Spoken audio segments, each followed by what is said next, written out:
Fala galera, beleza? Meu nome é Pedro e hoje eu vou trazer para vocês 6 dicas do que eu aprendi depois de ler mais de 20 livros relacionados a finanças pessoais, a mentalidade de milionários, esse tipo de temas de livros, né? Bom, o primeiro ponto que eu vi foi que eu vou começar falando de dentro para fora, do que a gente tem que começar mudando dentro, conceitos, essas coisas, para a questão da ação. O primeiro ponto é o de pensar grande. Em vários livros que eu li, de histórias de pessoas que ficaram muito ricas, então que atingiram patrimônios inicialmente inimagináveis, começando do zero mesmo, eles sempre sonharam muito grande. Porque no final das contas, tanto faz se você pensa em querer ganhar 500 mil reais ou 200 milhões de dólares. O trabalho para você pensar, para você colocar aquilo na sua cabeça e aceitar aquilo como uma verdade, é o mesmo. O que talvez leve um pouco mais de tempo é para atingir os objetivos, mas se você tiver os 200 milhões de dólares estabelecidos como uma meta atingível, é mais fácil de você atingir do que você pensar só nos 500 mil reais. Se você desde o início você mentalizar os 200 milhões de dólares, é mais provável de você atingir. Mas é claro, não é só pensar, tem que colocar em prática. E outra coisa que aí a gente entra no segundo ponto, que é a questão do tempo. Feito eu falei, dependendo do seu objetivo, vai demorar mais ou menos tempo. E também de outro fator que vai ser o nosso sexto fator. Mas quando chegar lá eu vou explicar, vou mostrar como é que ele se liga com os outros pontos. Então o segundo é a questão do tempo. Ou seja, você não vai ficar rico da noite para o dia ou do dia para a noite. Se alguém está te prometendo isso, cuidado. Provavelmente não é algo lícito. Pode até parecer mil maravilhas, num plano não sei o que, vamos vender aqui, você me dá o seu dinheiro que eu te devolvo 10% no mês. Isso aí é golpe. E você ainda pode, dependendo do que for, você pode responder judicialmente e criminalmente por isso. O terceiro ponto que eu vi é que, atrelado ao tempo, você precisa ter uma disciplina. Por exemplo, se você quer atingir os 200 milhões de dólares, você precisa ter uma disciplina de todo dia ou todo mês ou semanalmente. Você vai estabelecer uma disciplina que você vai ter que seguir aquilo à risca.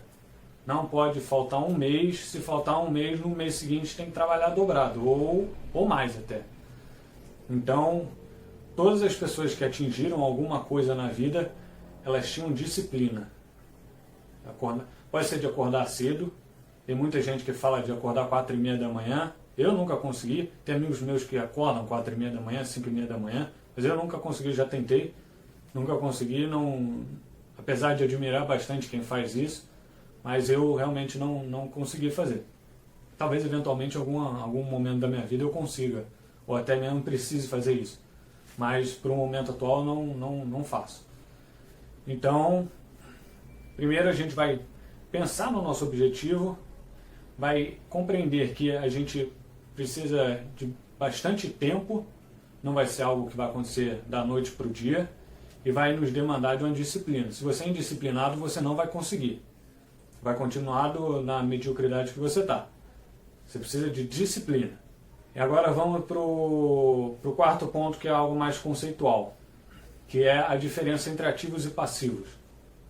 Bom, essa é uma diferença crucial que você precisa ter na sua mente para não se enganar na hora de comprar coisas. Porque, às vezes, um ativo pode ser um passivo também. E essa é a pior coisa que você pode fazer na sua vida. Comprar um passivo achando que é um ativo. Esse pode ser um dos piores investimentos que você vai fazer na sua vida e pode até te causar um prejuízo muito grande. E tá bom, mas o que são ativos e o que são passivos? Bom, basicamente, segundo é colocado lá no livro, famoso livro Pai Rico, Pai Pobre, se você não leu, eu recomendo ler. Vou até deixar ele aqui na descrição, se você tiver interesse em comprar ou quiser ler, porque esse é realmente um livro que que é muito importante mesmo você ler. Tem conceitos básicos de contabilidade, mas que qualquer não contador consegue ler. Eu sou contador, mas a faculdade acabou me ajudando nesse quesito para a leitura desse livro. Ficou talvez um pouco mais fácil a leitura, eu conseguia fazer um paralelo com o que eu estava aprendendo na faculdade. Mas se você não é contador, você também vai conseguir ler esse livro, que é super autoexplicativo. E o que o Robert Kiyosaki coloca lá nesse livro? Bom, basicamente ele coloca que ativo é tudo que coloca dinheiro no seu bolso e passivo é tudo que tira dinheiro do seu bolso. Ou seja, um carro pode ser um ativo ou um passivo. Se você, por exemplo, está usando o carro como Uber, vamos dizer assim, ele vai ser o quê? Um ativo, porque ele vai estar colocando dinheiro no seu bolso. Mas se você usa o carro só para passear, ou então para ir ao trabalho e voltar, coisa que você poderia fazer sem um carro, ele é um passivo, porque ele só tira dinheiro do seu bolso. Então esses foram os 4 pontos iniciais que vocês precisam ter em mente para conseguir atingir alguma coisa num nível superior. Primeiro, pensar grande, que pensar grande e pensar pequeno dá o mesmo trabalho. Segundo, vai demandar bastante tempo, não vai acontecer do dia para a noite. Terceiro, além do tempo, vai demandar bastante disciplina. Você precisa traçar um plano, uma estratégia e ser disciplinado e seguir aquilo rigorosamente. Quarto, saber o que são ativos e o que são passivos e se o que você está comprando vai ser para você um ativo ou um passivo. Agora vamos para o 5º e 6º pontos, que são os pontos mais práticos, digamos assim, desse vídeo. O 5º ponto é um ponto que eu vi em vários livros relacionados a finanças pessoais, que é uma estratégia básica de investimento do dinheiro.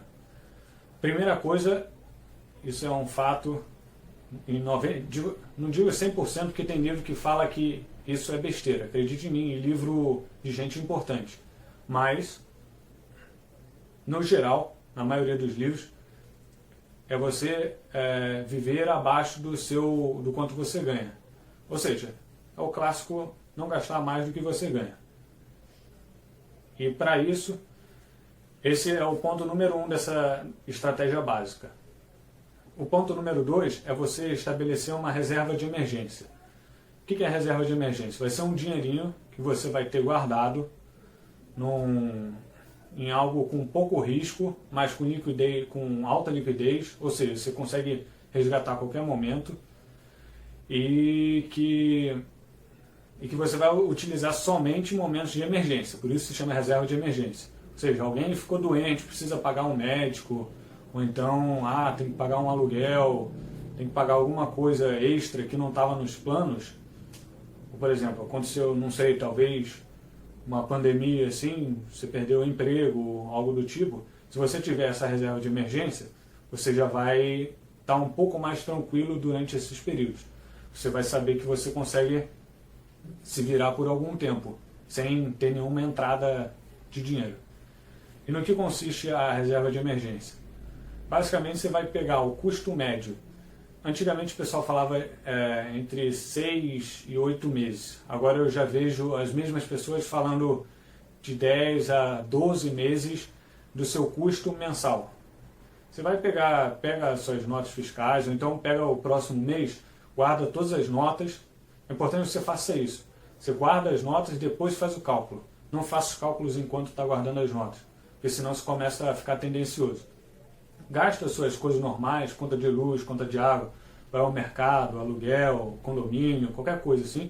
Você junta tudo e no final do mês você soma, você vai ter o custo daquele mês. Do mês que a gente está, é maio, você faz para o mês que vem, por exemplo. Ou então você pode pegar do mês anterior, dos meses anteriores. Quanto maior a quantidade de meses que você pegar, melhor vai ser a sua média. E como a gente está num período meio conturbado, talvez os gastos tenham diminuído até um pouco, que a galera não está saindo muito, não está gastando com Uber, ônibus, metrô, transporte, né, de uma maneira geral, e nem com supérfluos, tipo, comprar uma roupa nova, que sem precisar, né, que eu digo. Aí o que eu sugiro? Você pega os custos de uns 5, 6 meses, quanto mais melhor. Soma tudo e divide pela quantidade de meses, você vai ter uma média. Só que como a gente está nesse período confuso, eu sugiro que você acrescente 30% desse valor. Ou seja, se deu 100 reais por mês, digamos, chutar um número. 100 reais por mês, você acrescenta 30%, fica 130 reais de custo médio mensal. Esse seria o seu custo médio. Você vai pegar esse valor e multiplicar por 12. Aí esse vai ser o valor total que você vai precisar ter guardado na sua reserva de emergência. Bom, constituída a reserva de emergência de 10 a 12 meses, se você for um empresário, um empreendedor, sugiro até estender ainda mais esse valor. Porque você tem teoricamente um pouco mais de risco do que o pessoal da CLT. Bom, então você estabeleceu sua reserva de emergência.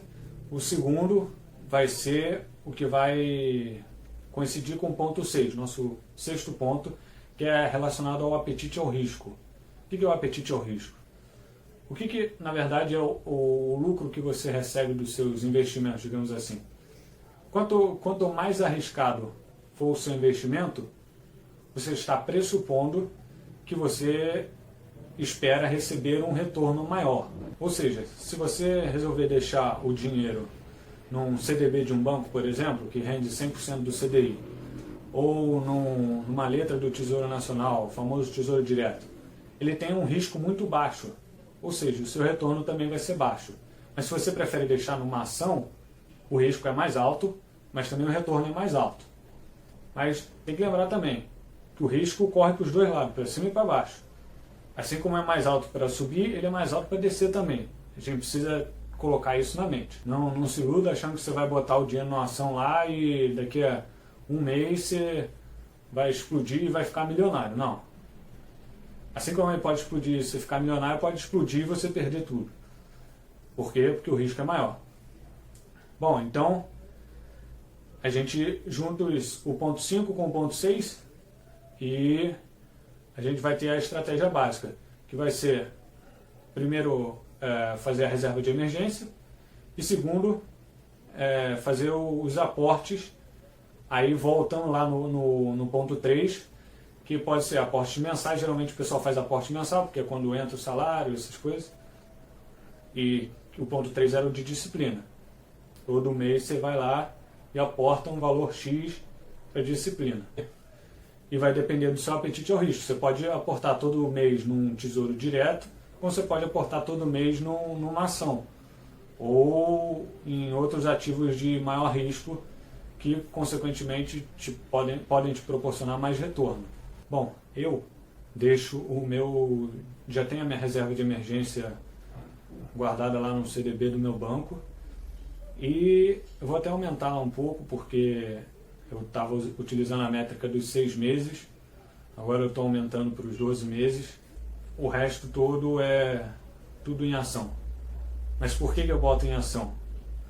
Primeiro que eu acho que o risco-retorno é muito positivo, e outro ponto positivo para mim é que eu tenho tempo. Eu sou novo, teoricamente, nos padrões eu sou novo, tenho 25 anos, eu tenho, sei lá, até 50 anos, se eu quiser me aposentar aos 50 anos, tenho 25 anos aí de aporte que eu posso fazer. Ou seja, é bastante tempo, espero até chegar no meu objetivo antes disso. É isso. Pensar grande, tempo, disciplina, diferença em saber comprar bons ativos, ter a sua estratégia bem estabelecida, ter a reserva de emergência e fazer os aportes mensais ou semanais ou conforme a sua periodicidade e manejar seu risco. Quem toma mais risco, geralmente no final do dia vai ter um retorno um pouco melhor do que quem toma menos risco. Isso é o que a estatística mostra lá, os retornos, por exemplo, lá no SP500, lá nos Estados Unidos. Geralmente o pessoal que deixou o dinheiro aportado em alguma ação conservadora ainda, não precisa nem ser uma small cap que a gente chama, mas uma ação conservadora, teve resultados melhores ao longo do tempo do que o pessoal que colocou nos bonds americanos. que é o tesouro direto deles lá. Bom, galera, por hoje é isso. Se você curtiu o vídeo, clica aqui embaixo no botão curtir, em algum lugar aqui embaixo. Se inscreve no canal. Coloca o seu comentário de algum outro ponto que você queira saber, lá na aba dos comentários. E compartilhe o vídeo aí com seus amigos ou amigas que você acha que vão se beneficiar de alguma forma desse conteúdo aqui. Beleza? Lembrando que o livro que eu comentei do Pai Rico, Pai Pobre, eu vou deixar aqui na descrição para quem tiver interesse em ler. Vou colocar alguns outros livros interessantes também, mais uns 2 ou 3 livros aqui na descrição, que vou colocar um breve resuminho assim para vocês saberem do que se trata. E é isso. Fiquem com Deus aí e até a próxima.